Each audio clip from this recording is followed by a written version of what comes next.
This podcast contains strong language and discussions about relationships, sex, and love. It may not be suitable for younger listeners. This is the Can't Keep My Mouth Shut podcast, and I am Nixalina. Hi, it's Nixalina. Welcome back to another episode of me. Today, with a very important topic of which I've never discussed before, ever. And it is called Sober October / quitting alcohol for good. What? Okay, so before I really get balls deep into this episode, I will explain the quitting alcohol for good bit. Yes, it is my intention to quit alcohol for good.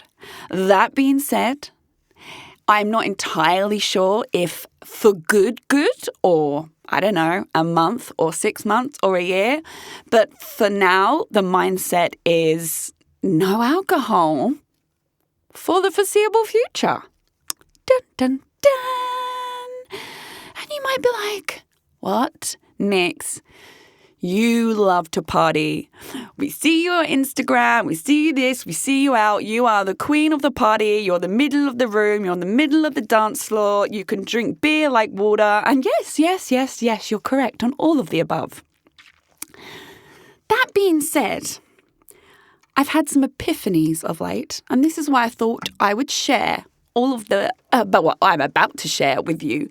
And it's perfect timing because we have Sober October incoming. I'd done it once before.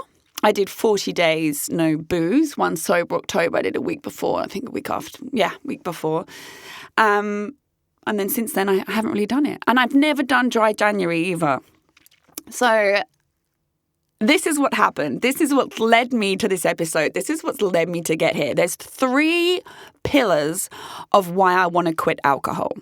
And we're going to go through them all together. And I'm hoping that this will encourage anyone who is sober curious, who is considering it, to join me. Even if you just join me on Sober October, that is fantastic.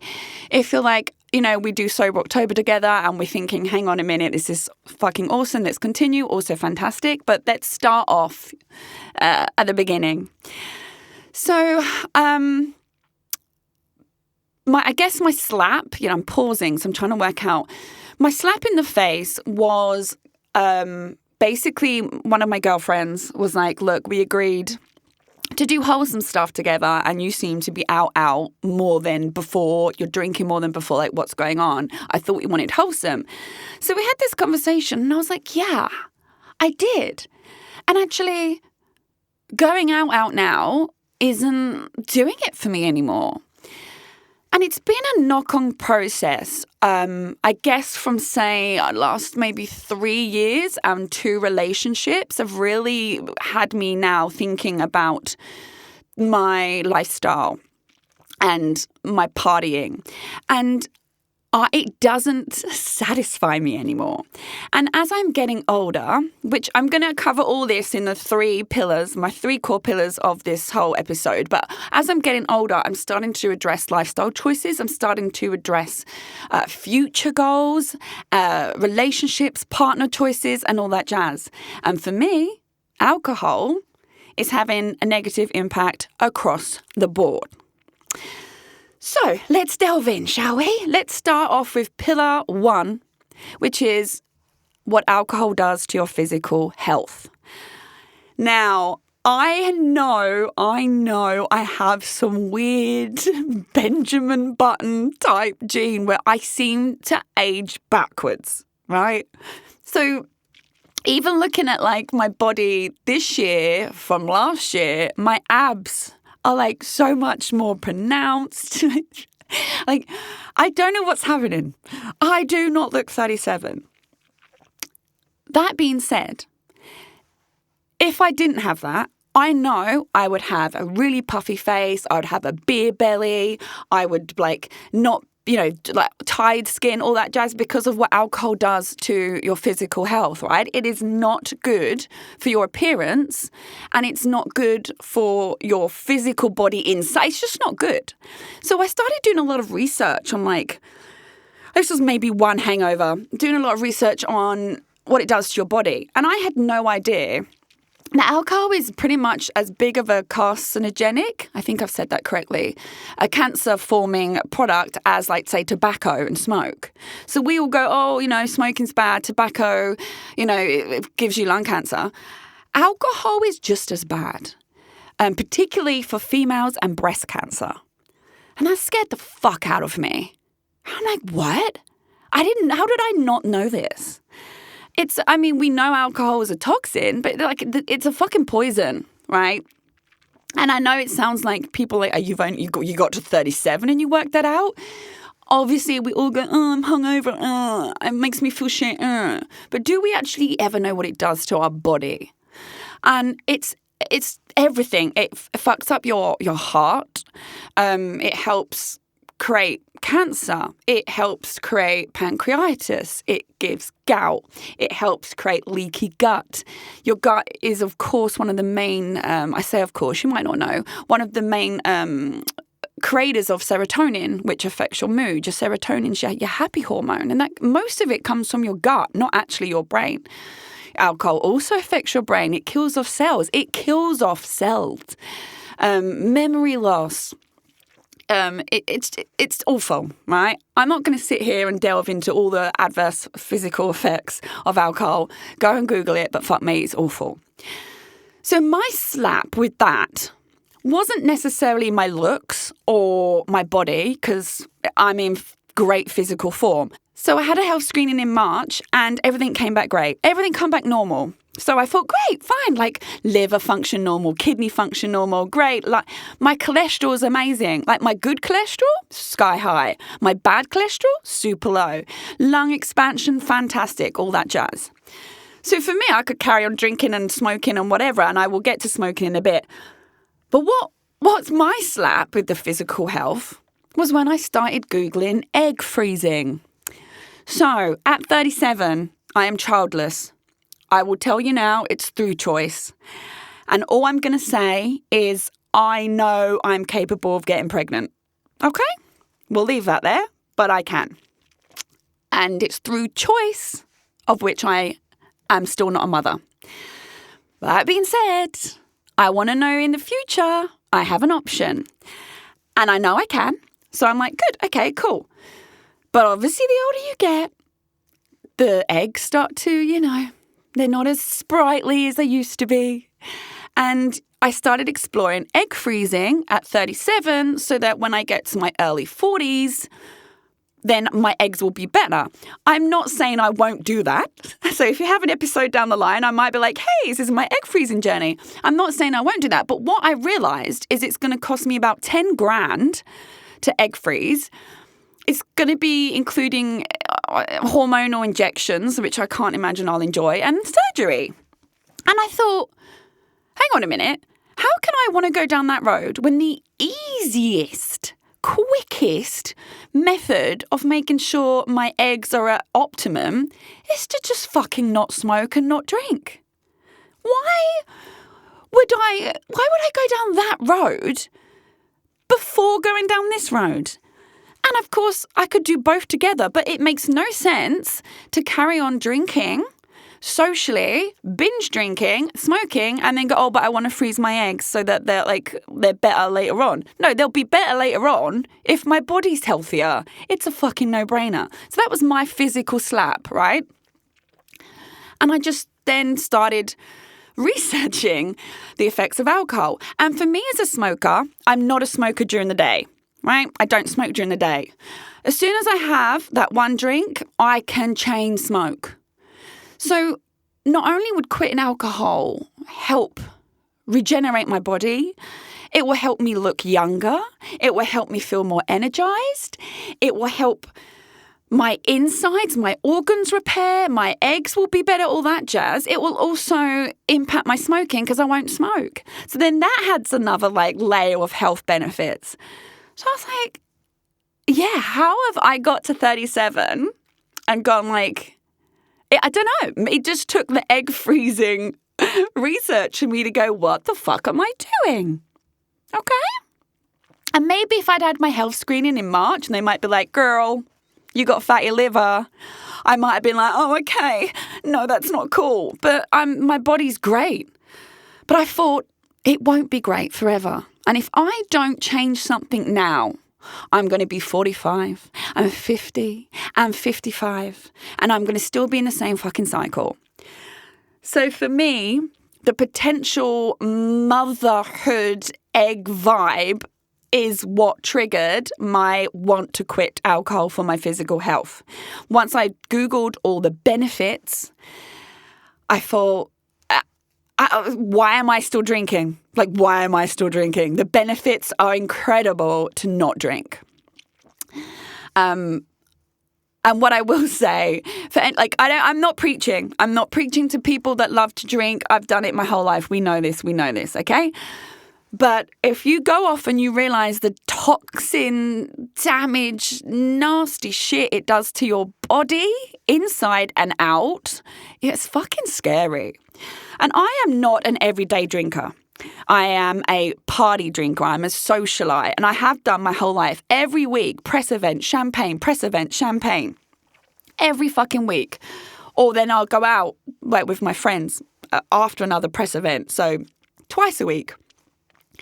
I don't do hair of the dog. I don't drink every day. But those twice a week is still enough. Because once I start, I'm drinking until, like, I pass out, right? I'm like, next champagne, next beer. And I can drink beer like it's water. I used to think it's a superpower, but now I'm like, it's a problem. So when I do go, I fucking go. And that's my issue. So I was like, just try a fucking life where I don't have the first one. So the first one won't lead to 10. And let's see what happens. I'm not drinking forever, but I want to prove to myself I can, but I also just want to wake up and feel the physical benefits from it. And it's not just physical, it's also mental. So that leads me on to my second pillar, which is the effects alcohol has on your mental health. And this is also my main driving force. So after the slap of the egg freezing, after the slap of talking to my best friend, the other slap was my anxiety. Now, I've been processing a shitty breakup since April, and I've done what everyone does, where you go out and get drunk. Yeah, oh my God, I feel so good now. And it's not helped. It's made it worse. Of course it has. Alcohol is a fucking depressant. So for me, as someone who deals with generalized anxiety disorder, I have spoke about that many years ago. I can resurface that episode for you if you want to talk to me about my GAD. But for me, the alcohol doesn't work with the anxiety. It spirals. And I'm also on sertraline, which is like a Zoloft, and I've been on it for years, like an everyday small micro dose to help manage the generalized anxiety. You shouldn't drink on Zoloft or sertraline. It's not a good combo. And I know this, and I've known this for years, but because I'm able to drink and it never causes any insanely large problem, I've kind of carried on. But what it does do, the sertraline interferes with the alcohol, so I will black out or get, like I say, slurry drunk way quicker than anyone else. Because the Zoloft / sertraline, it's the same thing, but I think everyone's more, what am I trying to say? Everyone is more aware of the word Zoloft. I think it's more of a popular word.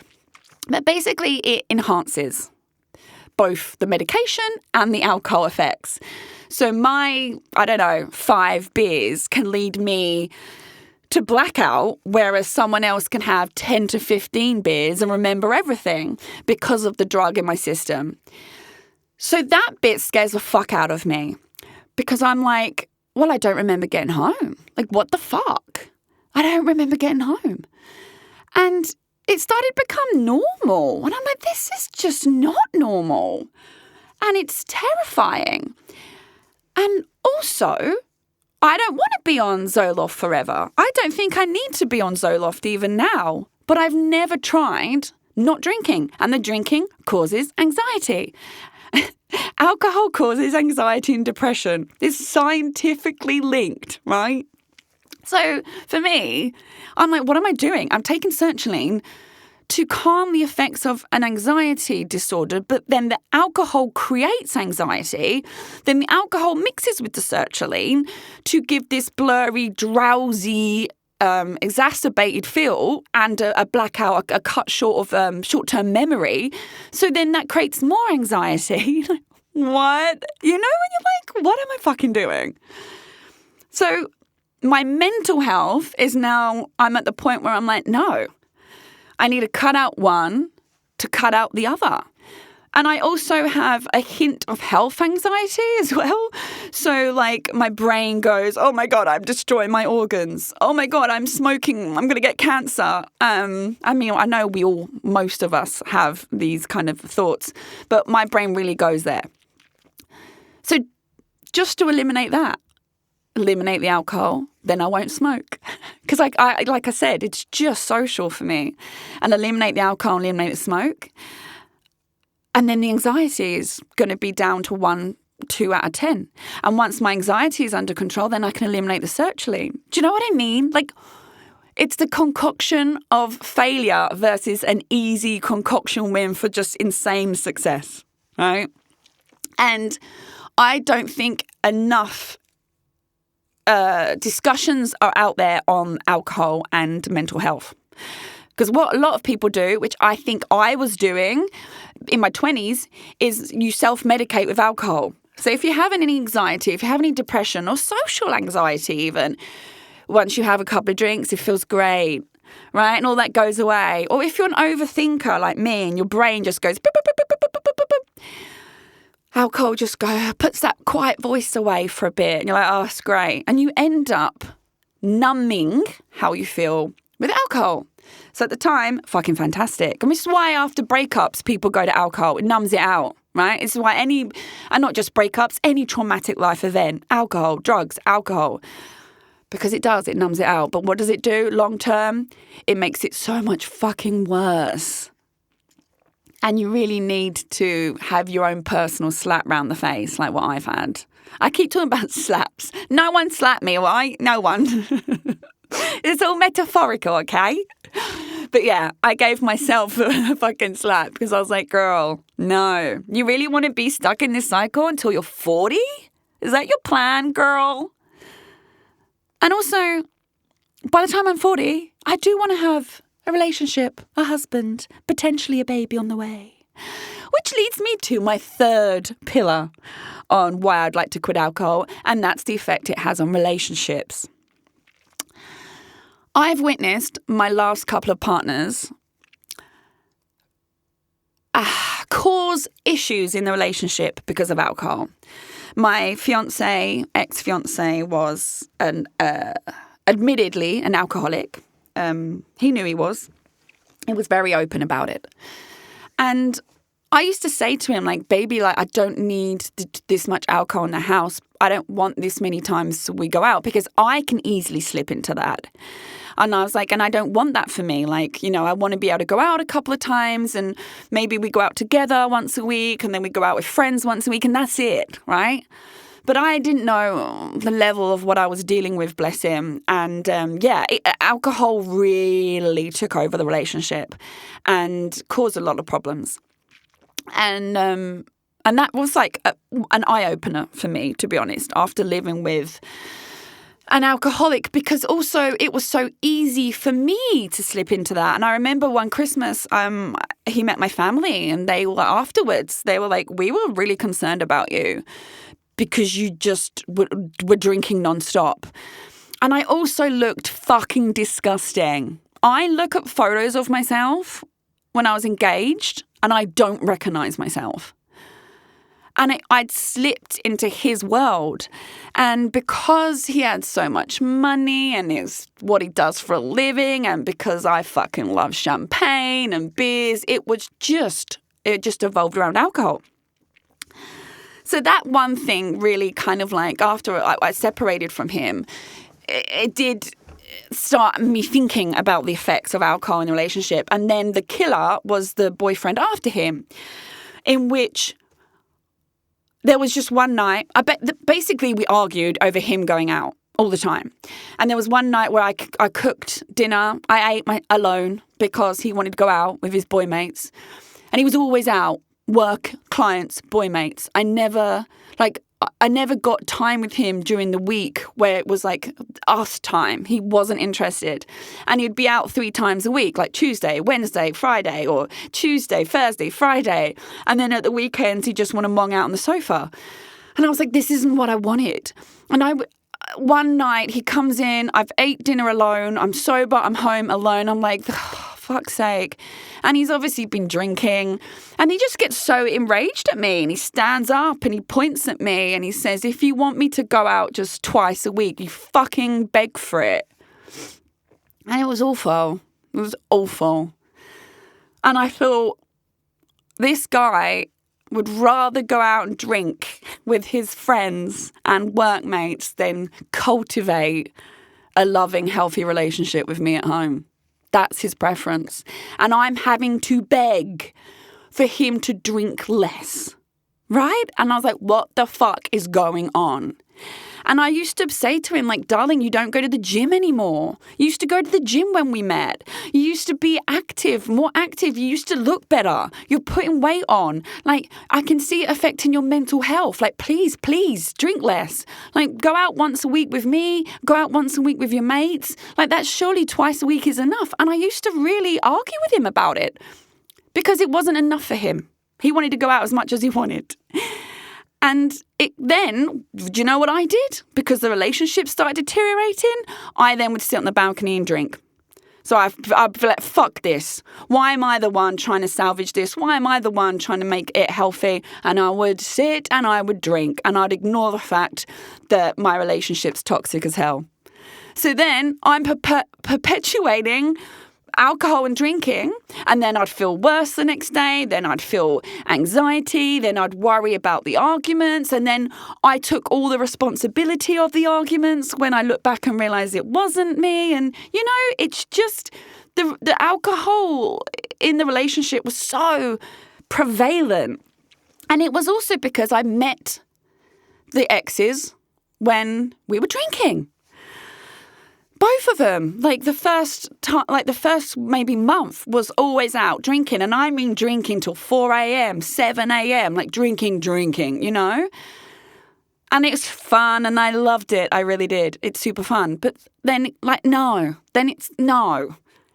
And then both times I'm like, right, we're in a healthy pattern now. Like, okay, we've had our fun. We've done the honeymoon fun thing. Like, this isn't sustainable. I've put on weight. I want to lose weight. You've put, like, come on. And then I'd try and pull it back. And it was unsuccessful both times. And I realize on top of that, if I had been sober, I would have seen some red flags across the board way earlier. But alcohol blinded me. I got all the butterflies, all the excitement, all the happiness. Oh my God, we had the best time last night. It's so funny, so funny, so funny, so fun. And all like the inner characteristics of the man, all the deal breaker parts of a future, I ignored and overlooked. And I could have happily, easily have seen it if I'd been sober. And also, this is my take on why I'd like to quit alcohol, but I know in terms of relationships with friendships, with family members, with colleagues, people struggle, right? That's not my bag, you know, I'm not at that level. But it's just me noticing that, like, if I want a healthy relationship with a healthy man who wants a loving home life, the choices I was making is not going to lead me to that. You know, my participation in that was I chose these people. I let them into my life. I let them into my house, you know. And then I'm arguing to try and like create some sort of fucking healthy living routine. It's mental. I'm like, how am I even arguing about this? And if someone prefers to booze over like loving you, then fuck. Let them get on with it. So yeah, they're my 3 core pillars on why I am choosing to quit alcohol. I'm excited, but I'm sure we're going to have bumps and turbulences along the way. And I'm going to do Sober October, and then I'm hoping to continue. And we'll see how. We'll see what happens. I will definitely update you with this because I think it's such an important conversation to have. And probably one that none of you expected, but here we are. I'm full of surprises.